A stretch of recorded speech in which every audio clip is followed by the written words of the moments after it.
다음 주부터는 이렇게 해야 되겠다라고 마음을 먹는다면 과연 그것을 실천할 수 있는 확률이 얼마나 될까요? 한 달 후부터 이것을 해야 되겠다라고 생각한다면 그것을 실천할 수 있는 확률은 또 얼마나 될까요? 첫 번째 경우와 지금 두 번째 경우는 어떤 것이 실천할 확률이 더 떨어지겠습니까? 다음 주부터 하고 한 달 후부터 하고? 그러면 내년부터는 내가 이렇게 해야 되겠다라고 하는 것은 안 하겠다는 이야기죠. 그래서 그 선이 어디까지일까요? 내가 다음 주부터 또는 한 달 후부터 또는 내일 모레부터라고 말할 때 어느 정도의 선이면 우리가 실천할 수 있고 어느 정도의 선이면 실천하지 못할까요?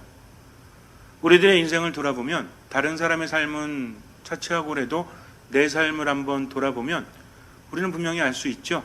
그래서 내가 다음 주부터는 좀 이렇게 좀 해야 되겠다. 그것이 어떤 분야든 마찬가지예요. 그러나 그렇게 하고 나서 한다는 것은 결코 쉽지가 않습니다. 우리 삶에는 법칙이라는 것이 있다는 거죠. 그래서 모든 것을 법칙에 끼워 맞출 수는 없지만 하느님께서 세상을 만드실 때도 법칙을 만드셨어요. 우리 마음에도 법칙이 있습니까? 없습니까? 법칙이 있을 수밖에 없는 것은 우리는 체계적으로 세상을 바라보기 때문이죠.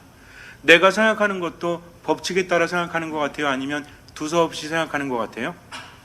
어떤 법칙이 분명히 존재하지 않습니까? 우리가 설명하지 않아도 분명히 어떤 흐름이라는 것은 있게 마련이라는 거죠.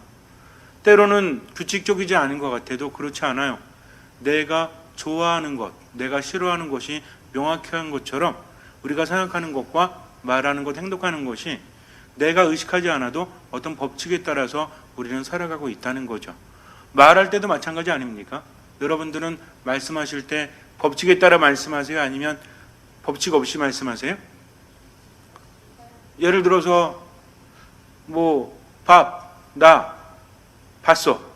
이런 무슨 말이에요? 뭔 말인지 모르죠. 지금 내가 밥 먹고 싶다라고 한다면 우리는 법칙에 따라서 말을 해야 합니다.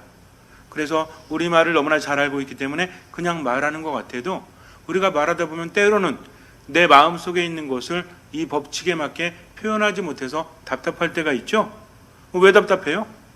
그냥 지금 내가 꼬르릉꼬르릉해 라고 말하면 되지 않아요?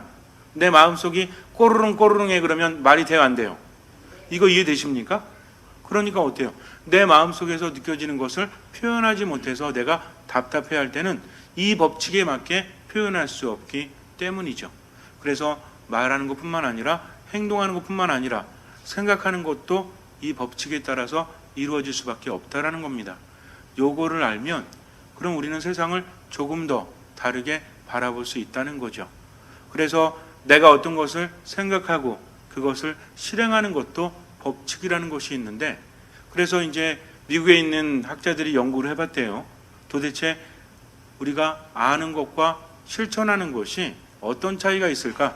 그래서 언제부터 한다라고 했을 때 이것이 실천 가능한 것이고 실천 가능함이 떨어지는 것일까라고 해서 한번 시간을 재봤대요. 그래서 어떤 사람들이 내가 다음 주부터 할 거야, 한 달부터 할 거야, 또 내일 모레부터 할 거야 라는 것을 측정해 봤더니 어떤 것을 결심한 다음에 72시간이 지나도록 하지 않으면 그것은 할 가능성이 급격하게 떨어진다고 합니다.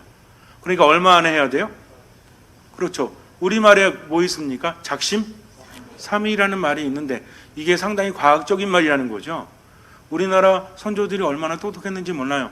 경험적으로 알고 있었다는 거죠. 어떤 사람이 내일부터 할 거야. 그러면 할 가능성이 높다, 높지 않다? 높다는 겁니다. 그런데 4일 후부터 할 거야. 그러면 그때부터는 급격히 떨어진다는 거죠. 우리도 그렇지 않습니까? 그러면 예를 들어 제가 1번, 2번, 3번을 해볼게요. 1번, 내일부터 할 거야. 2번, 모레부터 할 거야. 3번, 지금 할 거야. 라고 하는 사람 중에서 어느 사람이 할 가능성이 가장 큽니까? 지금 한다고 하는 사람이 가능성이 크죠. 우리가 아이들을 볼 때도 공부 잘하는 아이들과 못하는 아이들이 있는데 물론 이게 모두 통하는 건 아니에요. 어떤 애가 밤에 자다가 벌떡 일어나가지고 갑자기 책을 뒤척거려요. 그래서 엄마가 뭐 하는 거니? 라고 물었을 때 이 아이가 궁금한 게 있는데 잠이 오지 않아서요. 그래서 비록 누웠지만 불을 켜고 책을 보고 있는 겁니다. 라고 어떤 아이가 말했어요. 근데 어떤 애는 공부하다가 땡 치니까 잘 시간이네? 하고 덮고 잡니다. 그래가지고 이제 야, 너는 공부하다 궁금한 게 없었니? 그랬더니 있었죠. 그런데 왜 그냥 잤어? 어차피 잘 시간이니까 내일 일어나서 봐야죠. 라고 말했다면 분명히 제가 말씀드리지만 이건 한 가지 예입니다. 뭐 어떤 아이가 뭐 더 실력이 좋고 나쁘고 이걸 이야기하는 것이 아니라 똑같은 사람을 말한다면 이 둘 중에 누가 공부 잘할 확률이 높을까요? 첫 번째입니까? 두 번째입니까? 무슨 얘기인지 아시죠? 이걸 가지고 또 신부님 그게 아니고요. 제가 어떤 아이를 아는데 이러시면 안 돼요. 제가 이야기하는 것은 우리 모두가 그동안 경험했던 모든 것들을 한 가지 예로서 공감대를 형성하는 것 뿐이기 때문입니다. 제가 무슨 얘기하는지 아시죠? 그렇다면 그 아이는 즉각적으로 일어나서 분명히 궁금한 것을 확인했기 때문에 그 아이가 더 잘할 확률이 높다라고 우리는 말할 수 있는 것이죠. 그래서 72시간의 법칙을 여러분들 잊으면 안 돼요. 그동안 우리가 뭐 좀 해야 되겠다 얼마나 많이 생각했어요. 근데 이루어지지 않은 것은 이 시간을 넘어섰기 때문입니다. 제가 봐도 그래요. 처음에 뭐 해야 되겠다라고 했을 때 3일 동안은 괴로워요. 안 하면. 3일 지나면 어때요? 우리 그러죠. 운동 좀 해야지. 등산 좀 하고 좀 밖에 좀 걸어야 되겠다라고 했을 때 오늘 못 걸었네 그러면은 마음이 어때요? 못 걸으니까 좀 안타깝네. 그런데 이틀 지나면 어때요? 못 걸었는데 좀 그러네. 3일 지나면 어때요? 이거 못 걸었는데 어떻게 해야 되지? 4일 지나면 못 걸었는데라는 생각도 들지 않아요. 그러다가 어느새 일주일, 2주일이 지나서 내가 운동을 못했구나 라고 생각이 드는 그 선이 72시간이라는 거죠. 그렇다면 우리는 내가 느낀 것을 얼마 안에 실천해야 됩니까? 72시간에 실천하는 것이 확률이 높다는 이야기죠. 이런 말이 있습니다. 머리부터 가슴까지의 거리가 가장 먼 길이래요. 그래서 우리가 머리로 생각하는데 가슴으로 느끼는데 아주 오래 걸린다고 하죠. 그런데 얼마 전에 이것보다 더 긴 길이 밝혀졌다고 합니다.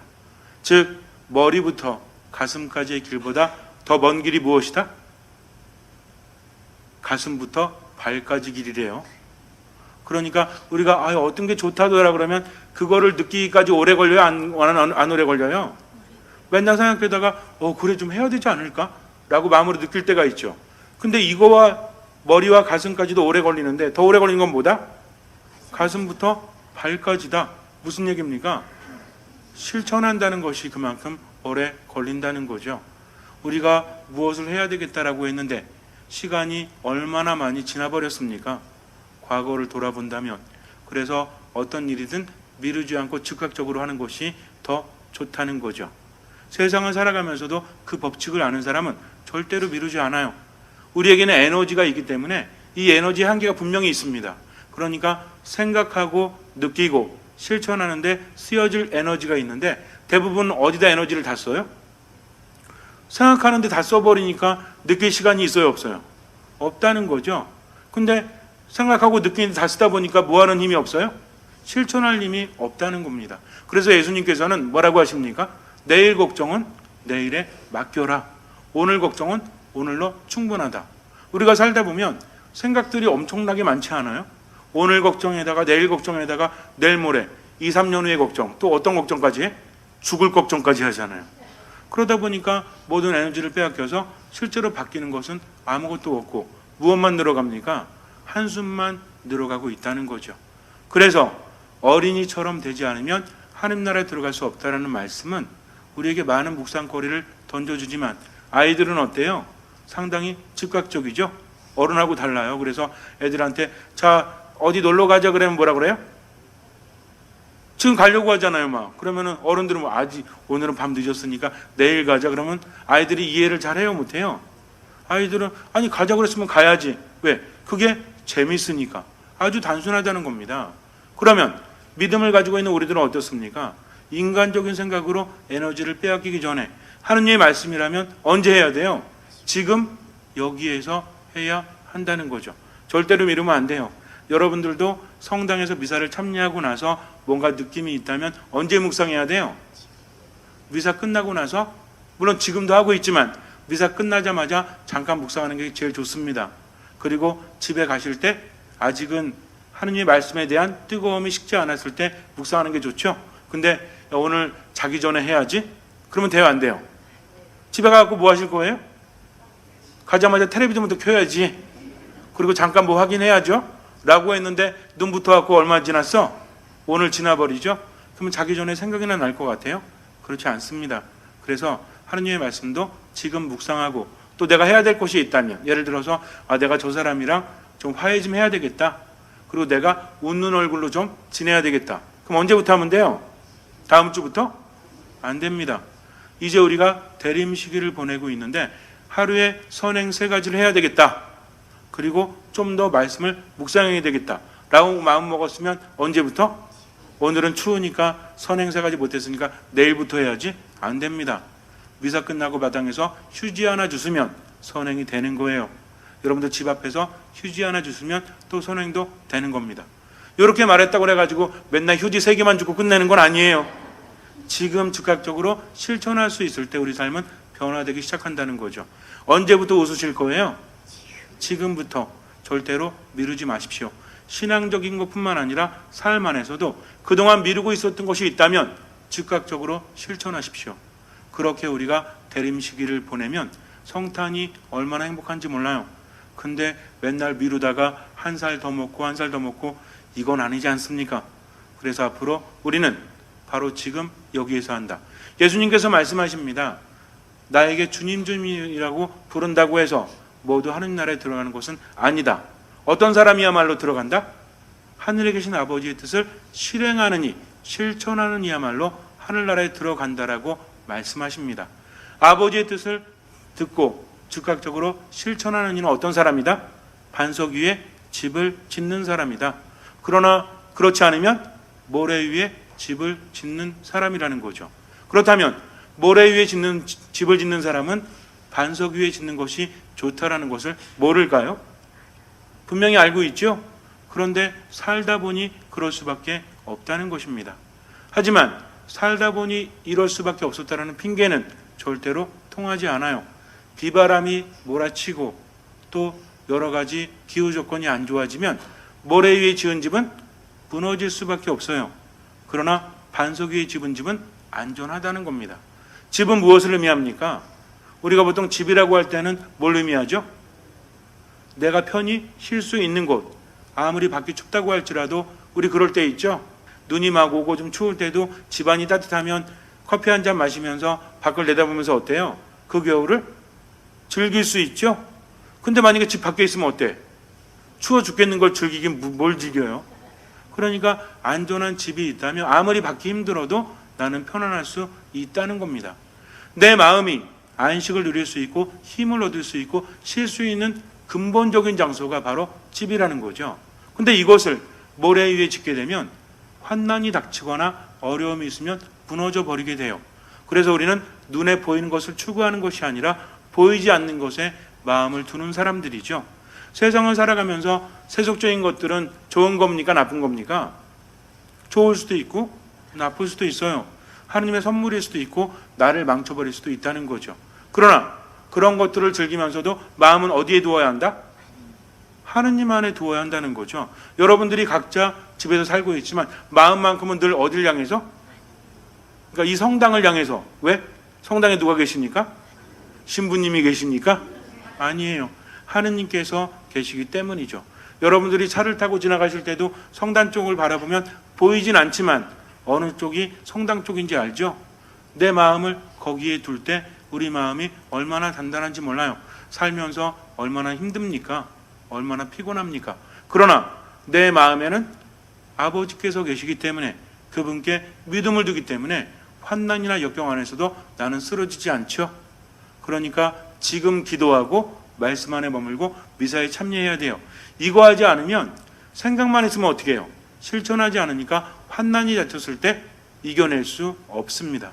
삶의 우울함이 다가올 때 견뎌낼 수 없어요. 삶의 고통이 찾아올 때 우린 일어서지 못합니다. 그러나 말씀 안에 꾸준히 머물고 기도하고 미사에 참여하고 이런 것들이 쌓이고 쌓이다 보면 이 사람은 어디에 집을 짓고 있는 거예요? 그렇죠. 모래밭에요? 반석 위에 집을 짓고 있는 겁니다. 그러니 어려움이 닥치더라도 마음에 쉴 곳이 있기 때문에 결코 실망하거나 두려워하지 않아요. 성경 말씀이 머릿속에 떠오르고 가슴에 떠올라서 그것을 가지고 이겨낼 수 있다는 거죠. 여러분들 가슴 안에 새겨진 말씀이 있으십니까? 평상시에 들으면서 하느님께서 나에게 이렇게 말씀하시는구나. 그러니까 내가 힘들어도 이겨낼 수 있을 거야 라고 하는 말씀이 내 안에 있으십니까? 그러면 여러분들은 행복하신 거예요. 왜냐하면 그분께로부터 힘을 얻기 때문입니다. 걱정거리가 많을 때 우리가 이 말씀 기억하죠. 걱정하지 마라. 두려워하지 마라. 나다 안심하여라 라고 예수님께서 말씀하신 것은 누구에게 하신 말씀이에요? 우리 모두에게, 바로 나 자신에게 하시는 말씀이죠. 그러니까 우리는 뭐라고 그래요? 주님 믿습니다. 그러나 제 마음이 나약해서 믿음이 없습니다. 믿음이 없는 저를 도와주십시오 하면서 말씀이 나온 기도를 내가 삶 한가운데서 할 수 있다는 거죠. 그때부터 삶은 변화될까요? 변화되지 않을까요? 변화될 수밖에 없어요. 왜? 반석 위에 집을 지었기 때문입니다. 여기까지도 알아듣지 못하면 세 가지만 열심히 하면 돼요. 뭐? 기도, 말씀, 미사. 이것만 하면 나머지는 저절로 된다는 거죠. 잠시 눈을 감으세요. 미루지 마십시오. 지금 미사 안에 머무십시오. 지금 말씀 안에 머무십시오. 지금 기도 안에 머무십시오. 그리고 아버지의 뜻이라면 미루지 말고 지금 실천하십시오. 무엇입니까? 바로 선행이요 봉사요, 그 모든 것을 합하면 사랑이라는 거죠. 사랑은 미루면 안 돼요. 지금 해야 됩니다. 입으로, 행동으로, 말로, 생각까지도 사랑을 담으십시오. 주님께서는 그 실천하는 믿음을 보시고 우리 삶에 놀라운 기적을 일으켜 주실 것입니다. 아멘.